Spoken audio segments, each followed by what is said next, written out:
reason and my salvation. Amen. Would you please be seated? Well, we've had an exciting weekend at Shepherd of the Hills. This is the fifth Holy Communion service I've done in 2 days. We started off yesterday with the deanery meeting, and we were here from about 8:30 to noon, and you know, the carpet was white at the start of this meeting. Then we did the diocesan budget for 3 hours, and you can now see it's blood. Oh, we had a wonderful time, and then we had a wedding at 2 o'clock. Bill and Lupe, they were married here. It was a wonderful service, just so powerful. It was, Lupe's family doesn't speak English, so we had the bulletin. One side of the page would be English, and the facing page would be Spanish. And I shocked Mike by alternating between English paragraphs and Spanish paragraphs. And Lupe's family were kind enough to say, I have an accent like I work at Taco Bell. So I'll get there, I'm improving. Oh, but Darby and Emma Claire were flower girls and ring bearers. So, Bert was an usher. I mean, it was just, it was a family affair. It was just wonderful. Friday night we had a rehearsal. And, the bride and groom, and they're always nervous at the rehearsal, but me, I'm never nervous about anything except the little girls. Darby and Emma Claire were practicing because Emma Claire was going to be spreading rose petals, flower petals, before the bride as she came down the aisle. So her grandmother gave her a basket with little pieces of paper in it, and Emma Claire, in the practice, was going like, and Sue, her grandmother, said, "Now, a little more restraint, a little more refined here." And at that point, she put down and tried to do some cartwheels down the aisle. So I thought, this will be interesting. So the minute starts, we have the wedding march, out come the bridesmaids, and the ushers, and the groomsmen, and everything, and now it's the turn of the flowers. And Emma Claire was distributing flowers like she was a dealer in a casino, going like that, just her wrist not leaving the side of her body. So I'm at the altar going, and she then midway down changes from being a dealer to being a ballerina, where she stands on her toes, spreads the flowers, another walk, spreads the flowers. Oh, it was a wonderful time. It really was. And then this morning we had Yeshua. I have to give you credit for the wonderful reading you did. Oh, in Spanish? Yes. Yeah, it was a shocker, I'm sure. And then this morning we had Ann Katz. Ann, raise your hand. Ann is Betty's daughter. She's a missionary, and she came and spoke to the Rector's Forum about her work in Hamburg, Germany. And I'll probably repeat this again. In your bulletins, there's a little envelope, Mission Sunday. Where does that money go? Right there. Ann Katz. So give until it hurts. Ann Katz. But we had a wonderful presentation. Ann works among trafficked women in Hamburg, Germany. Anybody ever been in the army and served in Germany? Dennis? Well, Karen is here, Dennis. We won't talk about it. The St. Pauli district of John the St. Pauli district in Hamburg is a combination of Havana before the revolution, Las Vegas, Hong Kong, Bangkok, Shanghai. It is a commercial sex place. Prostitution's legal in Germany. Now, but none of the prostitutes are Germans. The prostitutes are women trafficked from Eastern Europe or from Asia. And they basically come there because of the mafia. The German mafia, the Italian mafia, whichever mafia you get, women are basically brought from their poor native villages, brought to Hamburg, Germany, and told, okay, you owe us $10,000. We've got your passport. We know where you live and your family. And until you pay off this money, you're working as a prostitute for us. And Ann works with these girls, helping them break free from the chains of prostitution. Whenever you hear somebody say, well, prostitution is a victimless crime, that's not true. We have a policeman right here who will tell us.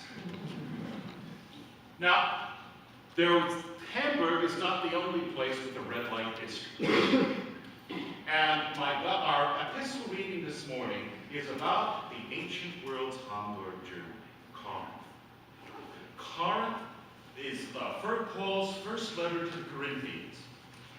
Is a letter to the people who were living in the Las Vegas, the Havana of the Mediterranean world. Let me give you a little bit of historical background. Now, if you can imagine a map of Greece, there's sort of the mainland, and then sticking out the south looks like a hand. It's called the Peloponnesus. It's the peninsula on the south. And between the two is an isthmus, a little bridge of land about a mile or two long, with deep harbors on either side. And right on that isthmus is the town of Corinth. Now, in ancient days, almost all commerce between the east and the west of the Mediterranean went through Corinth, because in those days, the sailors did not have celestial navigation or GPS. They humped the coast. And the coast around the Peloponnesus, around the south of Greece, the winds and the current were dead set against anybody trying to get around. So that 9 out of 10 ships, a cargo would go from Rome to, say, Egypt, would pass through Corinth.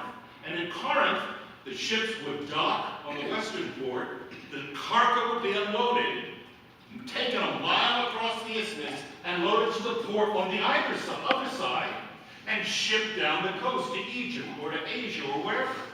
It was a commercial hub of the ancient world. It was sort of like the Panama Canal zone or Hong Kong, just a place that existed to make money. And who lives in places like this? Everybody. Jews, Greeks, Italians, people from all over the known world. And what are the sort of people who work there? Thousands of workmen who have to unload the ships, move the cargo, and put it on the other ship. And the whole commercial class that supports these enterprises. Corinth had its own city goddess. That was Aphrodite, the goddess of love. And on the hill above the city of Corinth was the temple of Aphrodite. And there were 2,000 priestesses of the temple of Aphrodite, and men would go worship at the temple of Aphrodite by paying to have sex with one of the priestesses. The priestesses were prostitutes. They, in essence, were trafficked women sold into slavery to be prostitutes at the temple of Aphrodite. Corinth was a city of fast living, of sex, of alcohol. It was the villages of the ancient world.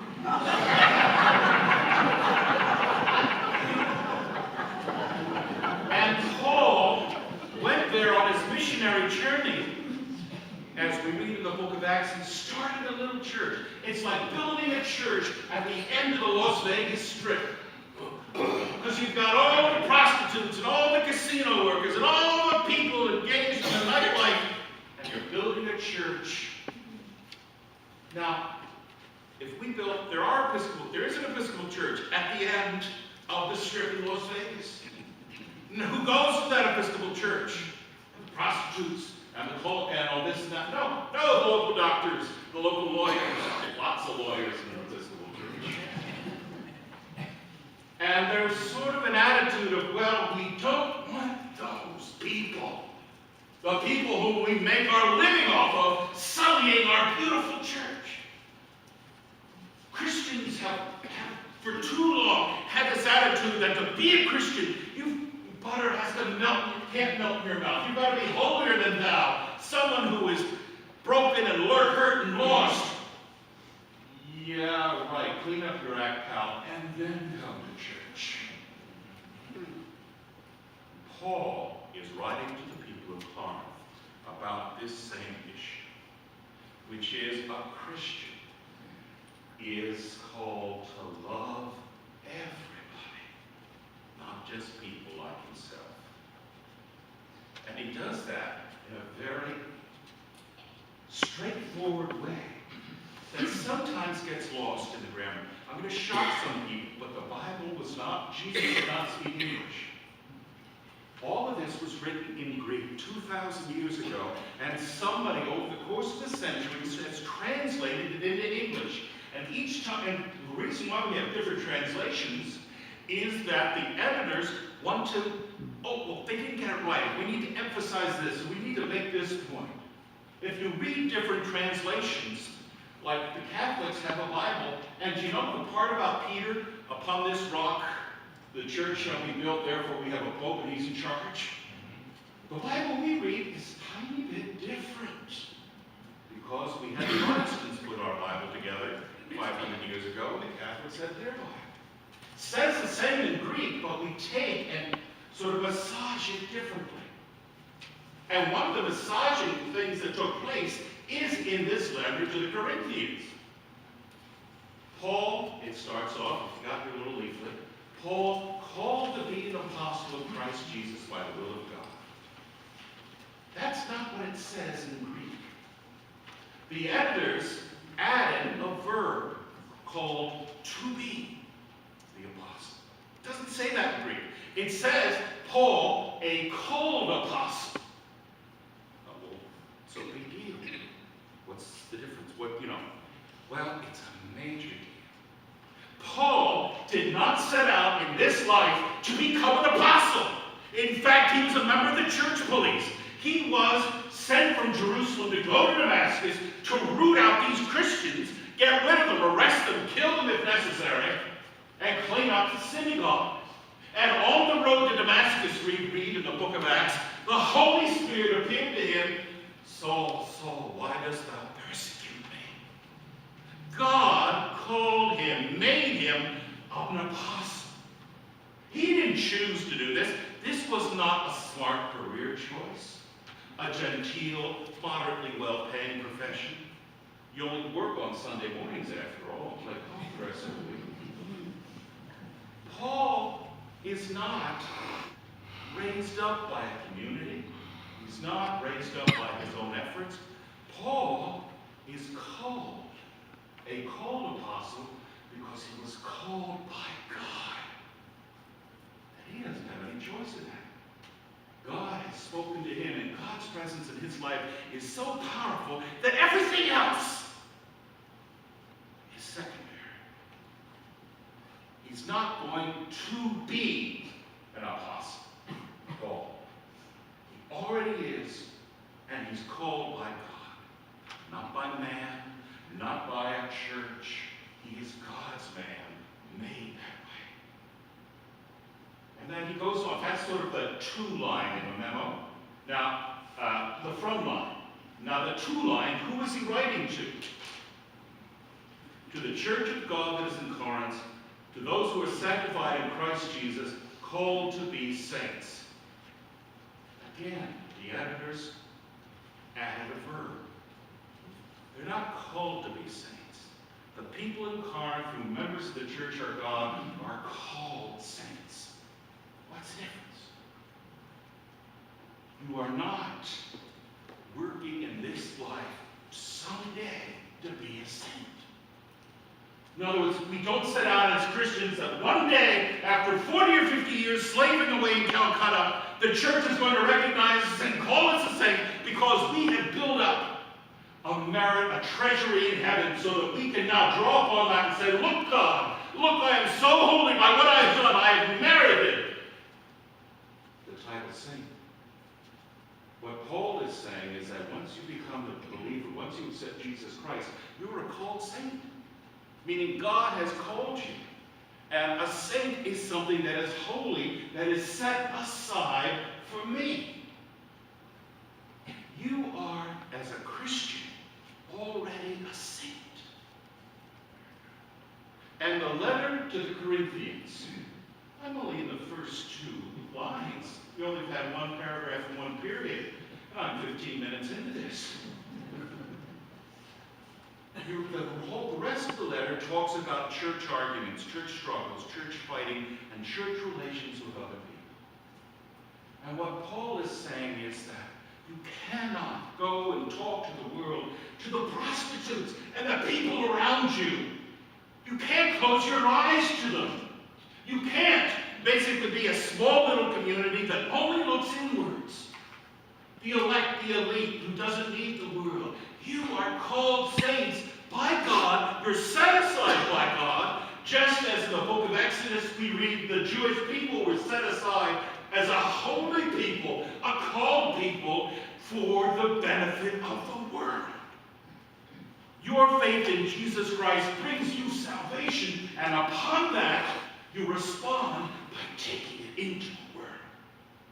So you Corinthians who don't want prostitutes showing up in your church, who don't want stevedores, who don't want the scum of the earth who are working in this port city, you don't know what being a Christian is. Because we are to love everybody. No, that does not mean whatever floats your boats, man, is fine. No, we're not saying that.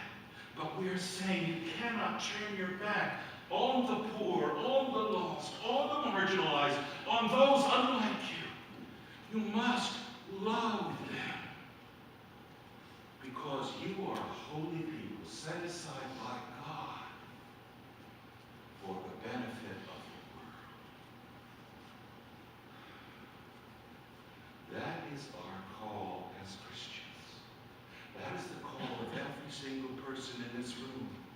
Not to leave this room and leave your faith in here, but go out from here after worshiping the Lord, after encouraging each other in fellowship, to go out and share the good news. This is what Anne has been doing for 6 years among the prostitutes of Hamburg, Germany.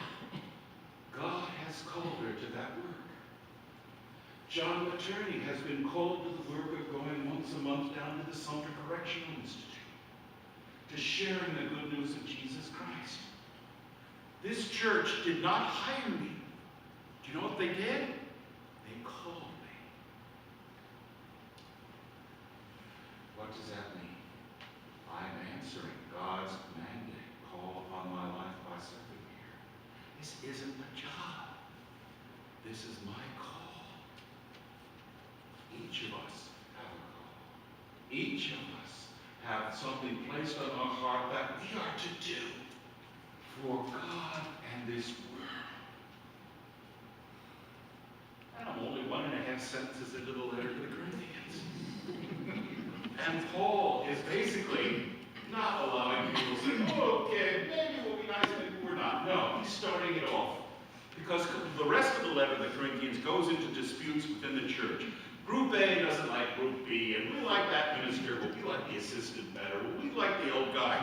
Paul is saying, knock it off, folks. What is important is not sort of how you arrange the chairs inside this building. That's really immaterial. What is important is the witness you bear to the world. And if you're a Christian, you're called to do that. It's not a choice. That's what we do. When I was a little boy, I was in the choir at school. Who can imagine me as a little 8-year-old with that red apple cheeks? As a choir boy. I went to a school called Episcopal Academy. Guess what type of school that was?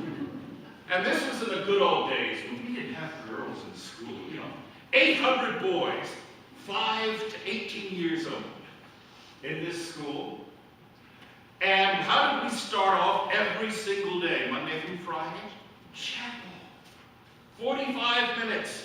Old Mr. Pickering talking about the Old Testament, and I still can remember with horror some of his sermons. Like, I'm not supposed to marry my brother's wife. And I'm just thinking, why is this an issue for me? I'm 8 years old. I don't even know this. But we would sing hymns, and some of those hymns stay with me to this day. And one hymn in particular speaks to the theology which I'm sharing. The theology that being a saint is not something the church recognizes in response to the merit of your life, but rather it's where you begin in faith in Jesus Christ, and your life is lived out in consequence of the knowledge of your salvation. Anybody remember a hymn that starts, I sing a song of the saints of God?